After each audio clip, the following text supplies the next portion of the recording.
Astuce, n'hésitez pas à mettre la vidéo en pause et à revenir en arrière. Ce sont des paroles mauvaises qui ont été dites par ta femme. Cette phrase appartient au conte des deux frères. Elle se situe précisément dans la section narratologique où la femme calomnie son beau-frère, et le texte relate que ces paroles mauvaises sont celles qu'elle a prononcées. Bata, calomnié, vient donc se plaindre à son frère aîné Anupu, qui refuse de le croire. Bata doit fuir alors.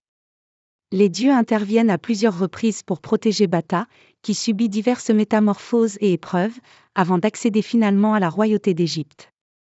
Le conte explore des thèmes majeurs de la littérature égyptienne, tels que la trahison, la justice divine, la résilience et la restauration de l'ordre, Ma'a. Cette scène est analogue à d'autres récits de l'Antiquité, par exemple le récit de Putiphar dans la Bible, mais le texte égyptien est spécifique dans sa formulation.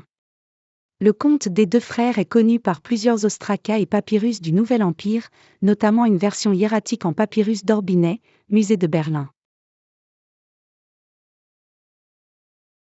La phrase est construite comme une pseudo-clivée emphatique, où le participe passif jeded pointe et exprime un état résultant, parole ayant été dite.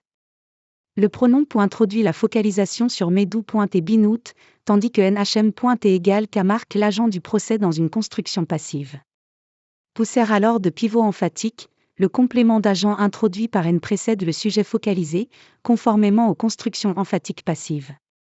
Pour réaliser cette vidéo, j'ai utilisé le dictionnaire des hiéroglyphes d'Yvonne Bonamy, l'outil Vega, vocabulaire de l'égyptien ancien. Les illustrations proviennent de Wikipédia. ChatGPT a aussi été utilisé. Et, bien entendu, l'éditeur hiéroglyphique Gsesh. Merci de soutenir la chaîne en vous abonnant, en likant et en partageant. Cela aide et encourage à continuer.